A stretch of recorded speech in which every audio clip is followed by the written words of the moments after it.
Alô, comunidade das redes sociais!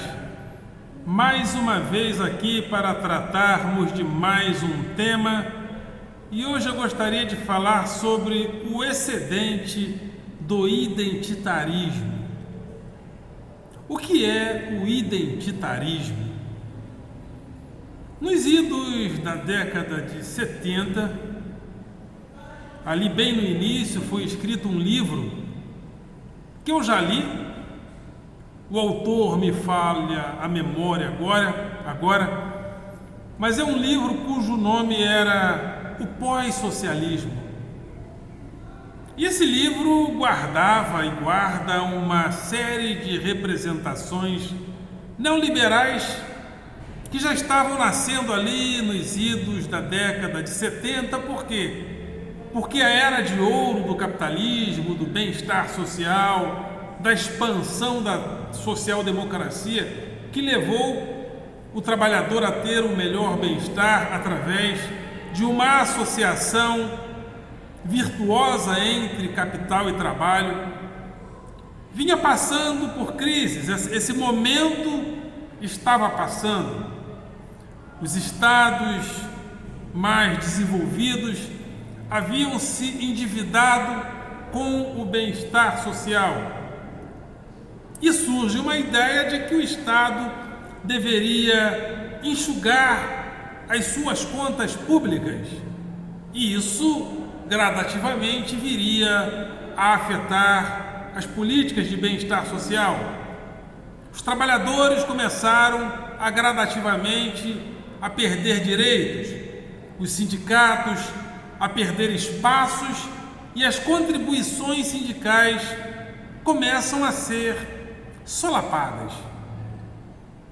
Por quê? Porque a indústria fordista começou a se robotizar, a cibernética começou a tomar conta do ambiente fabril e, principalmente, a partir de um determinado momento, a tecnologia digital toma conta da produção, e cibernética e era digital fazem com que o trabalhador comece a ser disperso na cidade, a nova fábrica. Por quê? Porque este trabalhador já não estava mais na fábrica. E o socialismo, as corporações classistas, sobretudo de trabalhadores, eram pautadas muito no movimento operário que surgia a partir do chão das fábricas. Com a diluição da massa trabalhadora, dessa multidão que começa a se formar na cidade, essa multidão dispersa, não mais tão associativa como era no futuro, gera novas perspectivas neoliberais.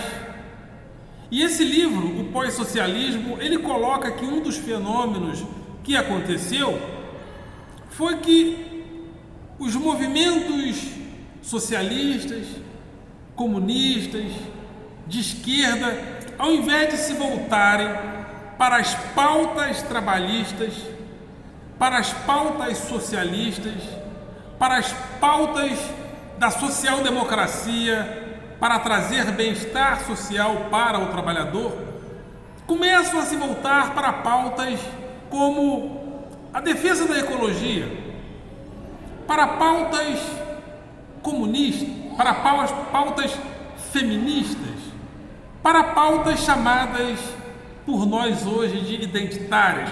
Mas isso demorou um tempo a chegar no Brasil, porque o neoliberalismo só surge no Brasil de forma mais efusiva a partir do governo Collor. Colorado começa a abrir o mercado para a importação. Isso depois vai ser aperfeiçoado por Fernando Henrique Cardoso.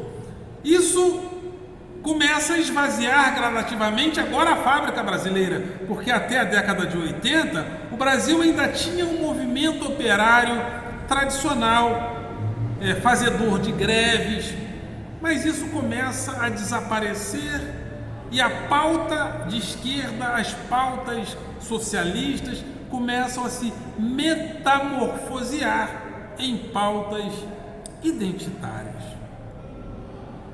E esse identitarismo, ele começa a ser protagonista nas ideias de esquerda. Então a esquerda, ao invés de buscar pautas coletivas, começa a buscar pautas identitárias, ou seja, começa a haver um neoliberalismo de esquerda, buscando na individualidade as suas pretensões.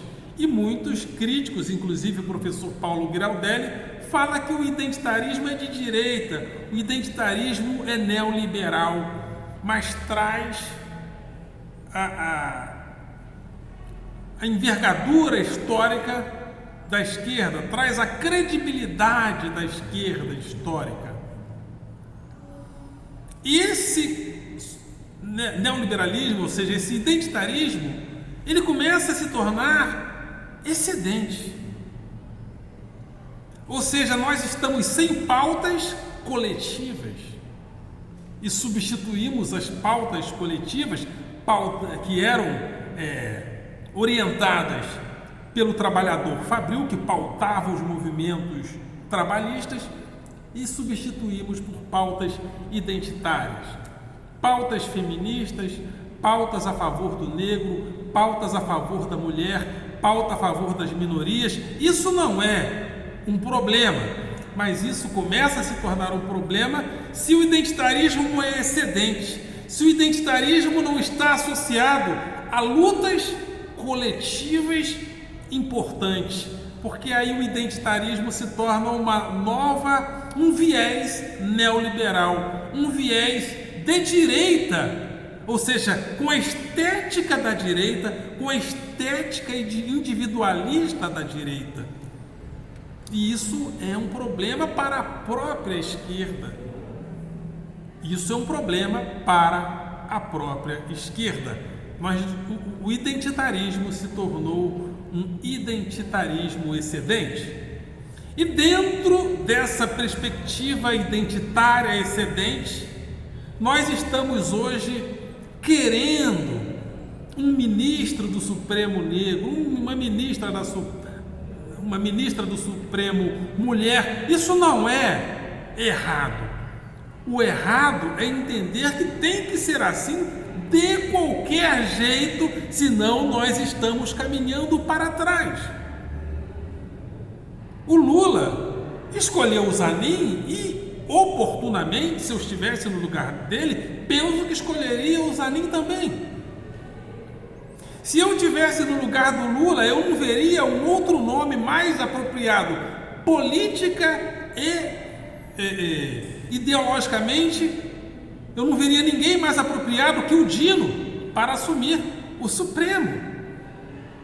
O Lula não tem que abrir mão, não teria que abrir mão do Zanin e não tem que abrir mão do Dino, se for o caso, porque ele tem que colocar um negro, porque ele tem que colocar uma mulher. Ou seja, as nossas pautas têm que ser pautas sociais importantes. Por que a galera que luta por mulher no Supremo, por negro no Supremo, não luta com a mesma envergadura, com a mesma galhardia, para que a escola pública tenha qualidade de excelência? Por que não? Isso seria muito mais importante, isso seria menos identitário e mais comunitário e mais coletivista, teria muito mais a cara da esquerda histórica. A cara da esquerda histórica é uma cara coletivista, a esquerda não é individualista, mas o identitarismo excedente fez da suposta esquerda uma esquerda individualista, uma esquerda que é incapaz de dar prioridade à escola pública, por exemplo, e ficar lutando por mulher e negro no Supremo. Porque é na escola pública, é da escola pública que surge essa grande massa de mulheres e negros desfavorecidos. Eles estão prioritariamente na escola pública. A escola pública seria o lugar das melhores oportunidades dele. E por que a esquerda não fez todas as forças para que a Ana Moser permanecesse no cargo? Por que não faz força para que o Lula crie o Ministério do Esporte Escolar, para que o esporte olímpico seja um integrante do dia a dia da escola pública? Porque seria, aparentemente, guardadas as devidas proporções, até fácil, porque tudo que uma criança sabe fazer é correr, saltar, arremessar, chutar, e você criar uma infraestrutura educativa para que os Jogos Olímpicos estejam integrados à escola pública. Isso a esquerda não faz. Por quê? Porque isso é mexer na infraestrutura social do Brasil com a pauta histórica, com os hábitos históricos da esquerda, que é coletivista, que é associativo, que é comunitário. E a esquerda não faz nada disso. Isso não está na prioridade da esquerda, mas deveria estar. É isso que a esquerda tem que fazer. Enquanto a esquerda não fizer isso, não venha com essa historinha de que tem que colocar negro no Supremo, mulher no Supremo. Porque eu estou fora. A não ser que crie uma lei também para que isso aconteça. Crie a lei então. Porque se não criarem a lei, estou fora dessa conversinha fiada. A esquerda histórica é coletivista. Então, se a esquerda quer ser uma esquerda que me conquiste, vamos lutar pela qualidade, pela excelência da escola pública, para que a escola pública tenha um programa pedagógico de inserção dos corpos na educação, né? Isso nós não temos ainda.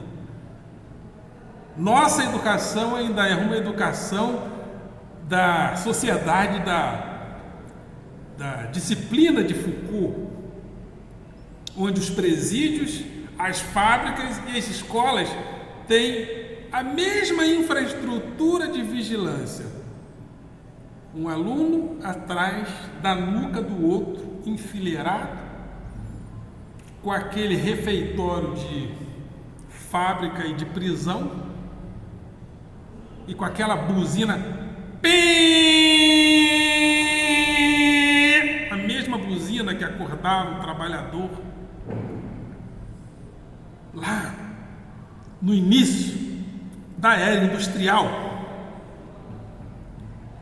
E ainda querem que os alunos fiquem quietinhos, sentados, bonitinhos. Se eu fosse eles, eu não ficaria. A gente tenta, mas eles não estão errados. E nós é que estamos, porque nós não temos programas para acolher os corpos dele. Nós não temos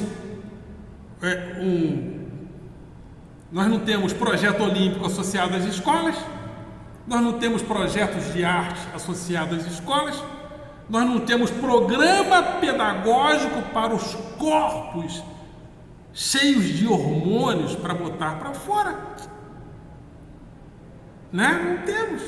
Então, o que a gente vai fazer? Mas temos que ter, precisamos ter. Agora teríamos com a Ana Moser, pelo menos na área do esporte, estava sendo feito. E a esquerda? Nem aí está lutando para botar mulher e negro no STF. Amor de Deus. Isso não é pauta de esquerda e eu estou fora. Ok, galera? Vocês são do coração.